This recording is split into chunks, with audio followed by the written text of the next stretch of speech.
acting all high and mighty over pocket change. Ugh. Those were the words thrown at me after I had arranged $30,000 for my eldest son and his wife's liver transplant. I couldn't believe she'd say something like this to me. And this was money they'd asked to borrow.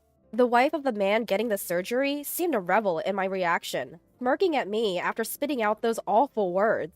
My patience quickly reached its limit. If this is who they are, then spending my money on them? I took my money back and walked out of the hospital room. I am Keely, a housewife who just turned 72 this spring. My husband passed away 3 years ago, and I've been living alone since then. My son Nick is 43 this year. He's married, has his own family, and is financially independent.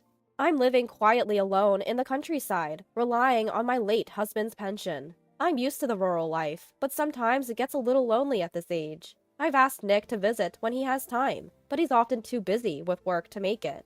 I even suggested that just his wife Ellie could visit, but she's also busy, she says.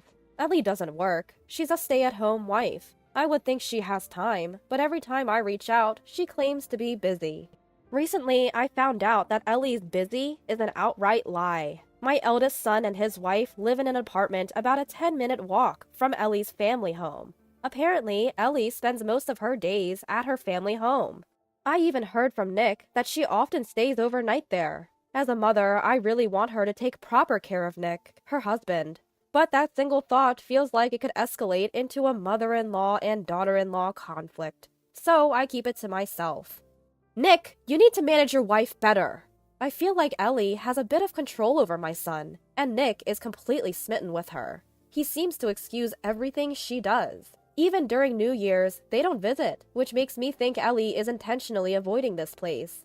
I'm concerned, but I also don't want to stir up trouble between them. So I've decided to hold my tongue. At this time, I was still thinking that as long as I keep quiet, everything would be fine.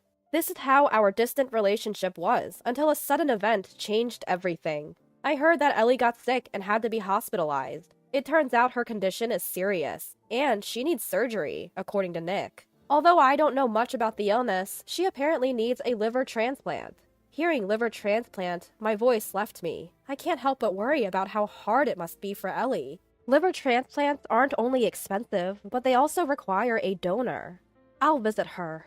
Planning to visit her as soon as the next day, I told Nick. However, he quickly said, "You don't have to come." He explained that she had just been admitted and wasn't settled yet. Rather, there's something I want to ask you. Nick said that first. It's been a long time since my son asked me for a favor. I listened, wondering what it was, and it turned out to be about the surgical expenses. Apparently, the liver transplant surgery, post-op treatment, and hospitalization will cost close to $30,000. Sure, $30,000 is a lot of money. However, I know that my son earns a better-than-average salary. On top of that, they don't have children. I assumed they would have saved up that much by now. You can afford it, can't you? You guys don't have any savings? We just bought a new apartment, so our savings are depleted. He hesitates as he says it. I had no idea they had moved into a new apartment. I was shocked to learn about this for the first time today. It's unbelievable that they changed their address and didn't even tell me, their own mother. What? You moved? Bought an apartment? Why am I hearing about this now? What were you thinking? I couldn't help but raise my voice. My son quickly says, "We've been busy, and I meant to tell you." But I think he deliberately kept it from me. Maybe he thought I'd visit if he told me they bought a new place. I'm not feeling great about this. And yet, turning down my son's request is also difficult. I let out a small sigh. Will $30,000 cover it? I have a nest egg from when my husband was still alive, and my survivor benefits are more than enough for me to live on alone. It's enough. Sorry, Mom. All right, I'll bring it over this weekend. At my words, Nick visibly relaxes. He must have been really desperate, but I wonder why he didn't consult with Ellie's parents first, given that he's always hanging out there. My son might not have wanted to consult his in-laws. I have various thoughts, but for now, I want Ellie to recover after the surgery. That's all I was genuinely thinking. Although it might sound presumptuous, I was thinking, if this $30,000 saves Ellie... I went to see my son and his wife for the first time in a long time over the weekend. I thought it best to bring the money directly to the hospital where Ellie is staying, so I arranged to meet Nick there. Even after informing him that I had arrived at the hospital, Nick took a while to show up. I waited for about 15 minutes. "Did you bring it?" That was the first thing he said when he finally appeared. I thought there would be more to say, but I guess the situation was just that urgent. As I handed over the bag containing $30,000, Nick snatched it from my hands.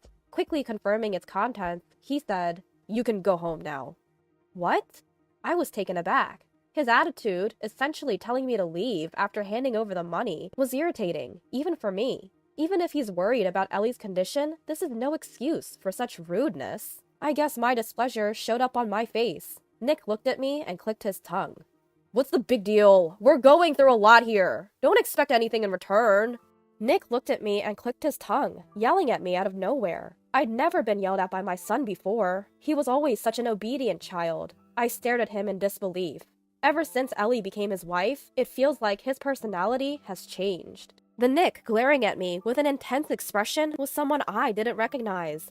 What's with this attitude toward your mother? Although I thought it was embarrassing to have a family argument in the hospital lobby, this was something I couldn't overlook. If I didn't correct my son here, I felt it would lead to something terrible. But it seemed like my anger didn't affect Nick at all. He snickered and turned his back on me. I thought about chasing after him, but feeling his complete rejection, I lost the will to do so. There was nothing more I could do. I decided to leave and headed for the exit. Just then, a woman said to me, "Oh, it's been a long time." Seeing her face, I snapped back to reality. It was Ellie's mother, whom I hadn't seen in a long time. Hurriedly, I bowed and said, "It's been a while." She was probably here to visit someone in the town hospital. I told Ellie's mother, "I came to visit, but can't find the room." She cheerfully said, "Well then, let's go together." Despite her daughter being in the hospital, she remained incredibly upbeat. The room Ellie was in turned out to be a private room. Apparently, she had insisted on having a private room. I was even more surprised it was a special room. It seemed extravagant, considering they were complaining about not having enough for the transplant and treatment costs. I knocked, and right away, Nick's voice answered. When Ellie's mother opened the door, I saw my son and his wife smiling warmly. A smile they never showed me, but had for Ellie's mother, making my heart ache just a bit. Ellie, sitting up in bed, noticed me standing behind her mother right away. Immediately, a frown formed on her face. "Oh, so your mother-in-law is here too, huh?" The careless way she looked at me was like I was something unpleasant. There's a bag of cash on the bedside table, the one I just gave to Nick. $30,000 is a lot of money. Leaving it there like that almost makes me dizzy. "Mom, you're still here? Haven't you taken care of everything already?" Nick spoke to me with a tone that was almost spitting the words out. I don't understand why I'm being treated this way. Ellie's mother doesn't seem too bothered by Nick's attitude. She just smiles.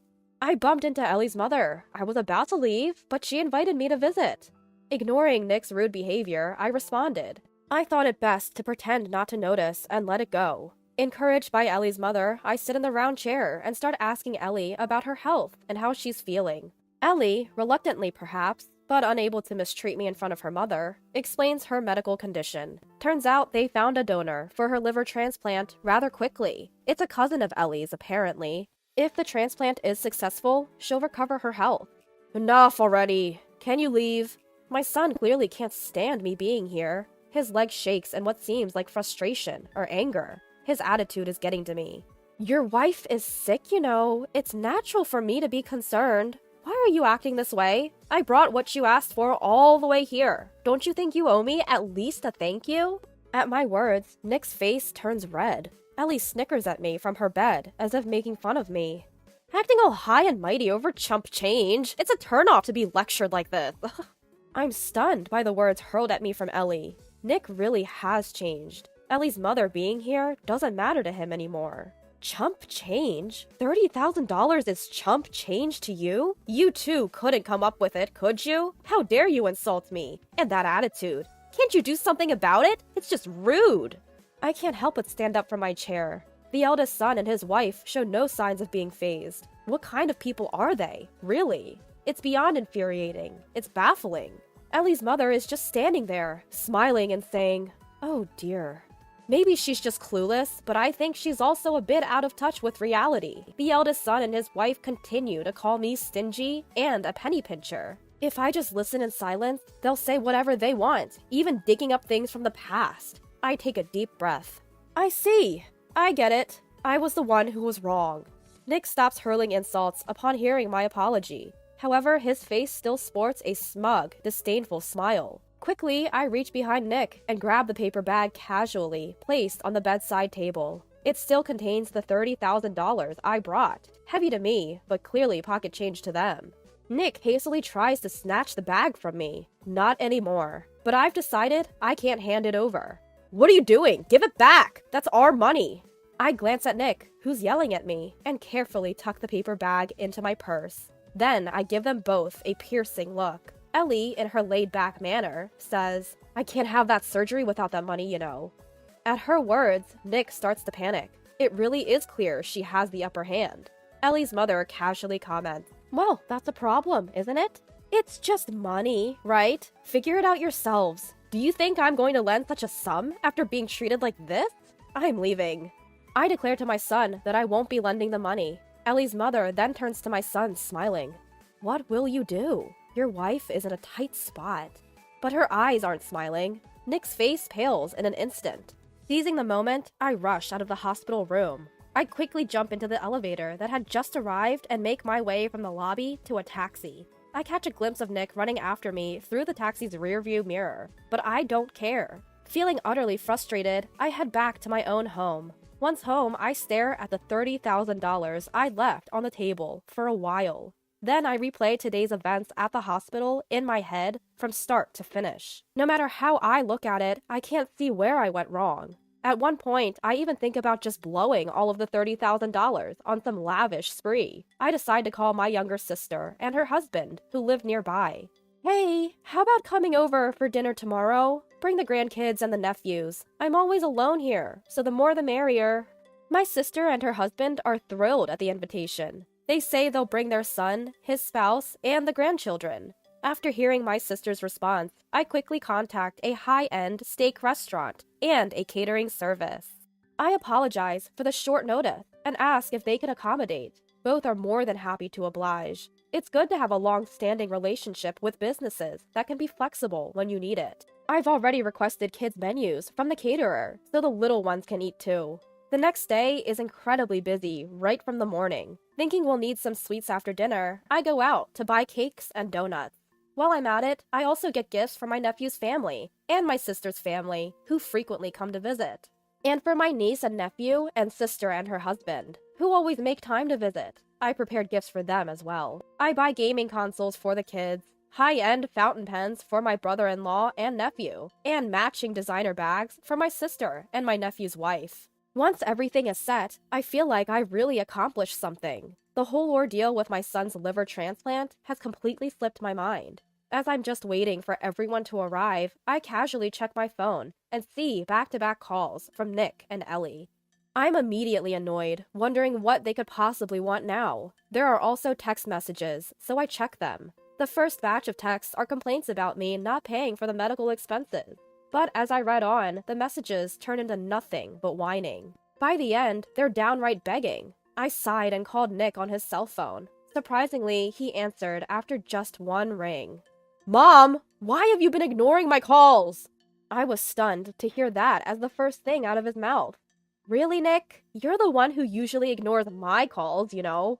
As we spoke, the events of yesterday flashed back into my mind, making it hard to contain my irritation. "When are you bringing me the $30,000? I'm in trouble here since you took it back yesterday." I was disappointed and saddened by my son's consistently aggressive attitude. I wondered when he changed so much from the sweet, considerate child he once was. While I remained silent, Nick started berating me again. By the second time, I found myself listening more calmly. Besides, the things Nick was saying sounded like childish complaints. All you do is call me stingy and say you're not fulfilling your role as a mother-in-law. None of it resonates with me. I felt indifferent just listening to him. I heard all that yesterday. Why don't you accept help from Ellie's parents instead? You're close with them, aren't you? Plus, Ellie isn't their biological daughter. I'm sure they'll help. I interrupted Nick's ongoing tirade. If I didn't, it seemed like it would never end. I was also becoming suspicious of Ellie's mother, who was just smiling in the hospital room yesterday. Think about my situation too. People will say I can't even afford my wife's treatment. You're the one who called it pocket change, right? And for the record, I used that money. There's hardly anything left. Nick was left speechless on the other end of the line. He reacted to the news that there was little money left. Why did he treat me like that when he's clearly desperate? I couldn't help but wonder. Just sort out the liver transplant fees on your own. Don't involve us. I made myself very clear. Please relay that to your wife as well. I cut off the call, feeling like I had just tossed out a parting shot. I didn't want my emotions to get the best of me. Even if he's rotten, he's still my son. As a parent, I want to help him. But his attitude yesterday was unforgivable. If both of them had apologized, maybe I would have reconsidered. But there was no apology at all. This makes it impossible to forgive them. Just after hanging up with Nick, I got a call from Ellie. I pick up the phone, ready to settle this once and for all. Mother-in-law, this is terrible. My life is on the line. Do you understand that? As soon as I pick up, her condescending tone irritates me. If her life is on the line, she should be more humble. I told Nick too. Instead of borrowing money from me, wouldn't it be simpler for your parents to help you out, Ellie? I tell Ellie the same thing I told Nick. Ellie scoffs at my suggestion. Seems like she really can't humble herself before others. Then she starts talking about how if I don't lend them $30,000, Nick will be in a bad position. Basically, she's saying she doesn't care if Nick becomes uncomfortable at her parents' house. Honestly, what she's saying almost feels like blackmail. Listen, Ellie, I'll make it clear today. I don't know why you're avoiding me. You didn't even tell us about moving to the new house, and you never visit. I don't feel like you're really part of our family. Ellie listens in silence. I don't want to say this, but can you really call yourself a daughter-in-law? You only reach out when it's convenient for you, and then you greet me with this disrespectful attitude.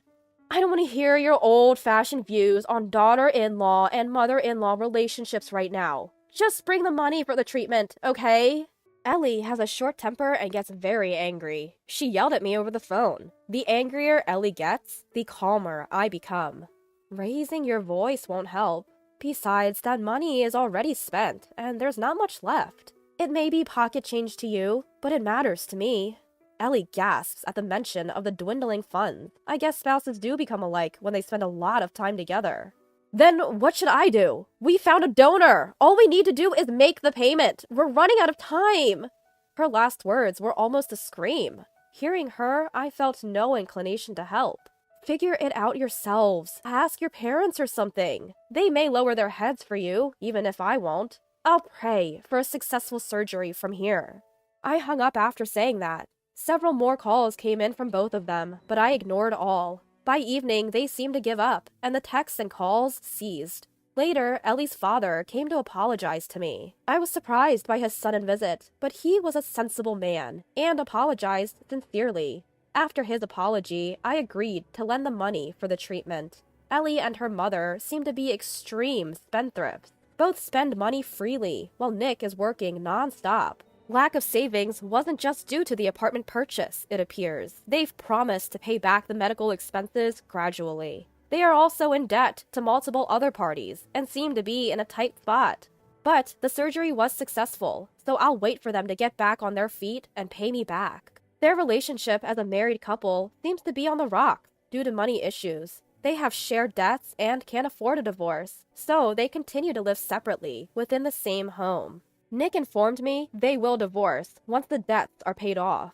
I've decided to do a major renovation on the house where I now live alone. The suggestion came from the nephew and his wife who had invited me to that lavish dinner that day. Since then, they have visited me like real sons would, and the house is lively with the sound of kids on the weekends.